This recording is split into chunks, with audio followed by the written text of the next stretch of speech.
राजनीतिक नेता, कार्यकर्ता, नागरिक समाज एवं आम जन समुदाय प्रति उच्च सम्मान व्यक्त गर्दछु।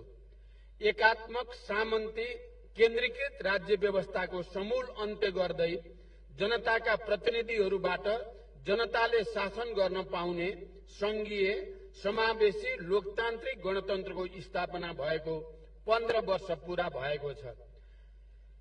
आजको दिनलाई नेपालको राजनीतिक इतिहासलाई नयाँ युगतर्फ लैजाने ऐतिहासिक दिनका रूपमा स्मरण गर्नुपर्दछ। 100औं वर्षदेखिको वंशवादी सामन्ती प्रणालीलाई अन्त्य गरी जनताको व्यवस्था स्थापना गरिएको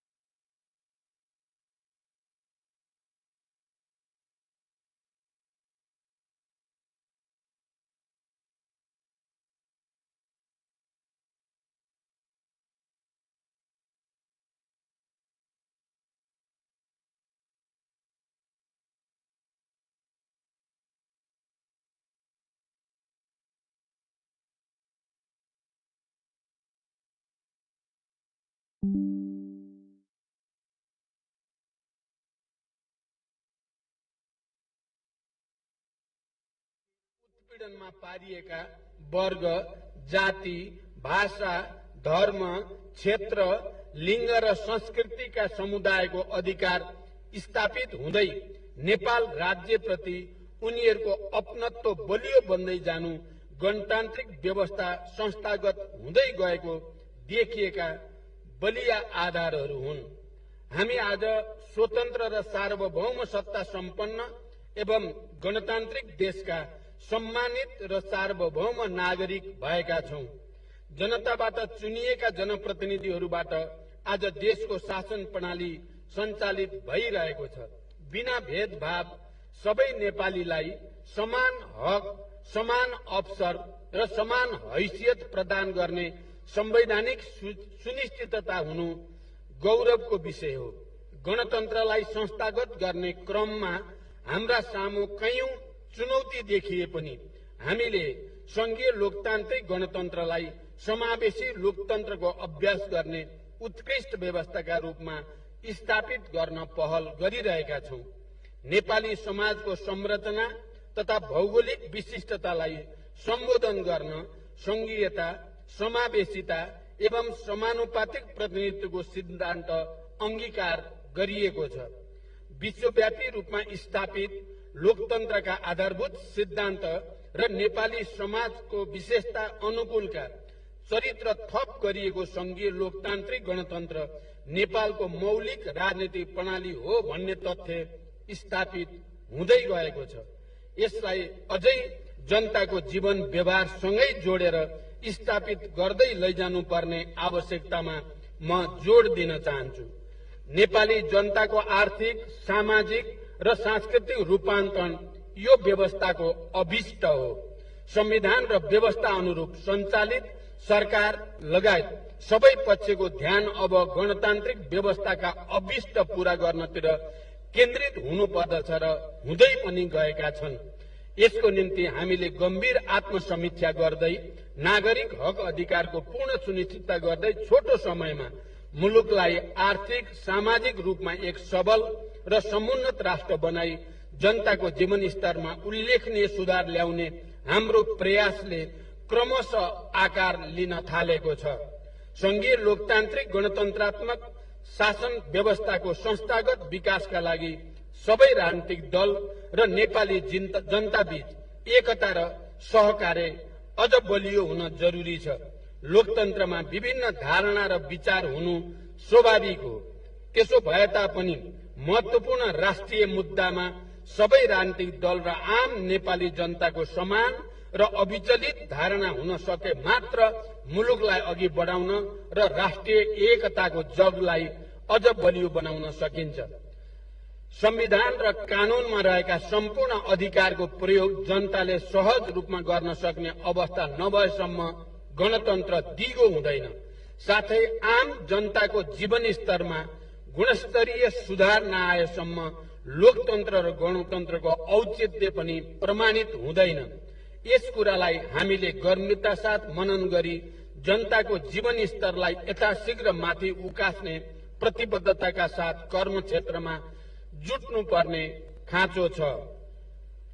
ठूलो संघर्ष र बलिदानबाट प्राप्त राजनीतिक परिवर्तनलाई संस्थागत गर्दै मुलुकलाई छिटै अति कम विकसित राष्ट्रबाट विकासशील र विकसित राष्ट्रमा रूपान्तरण गरी मुलुक र जनताको प्रतिष्ठा अभिवृद्धि गर्न वर्तमान सरकार क्रियाशील छ।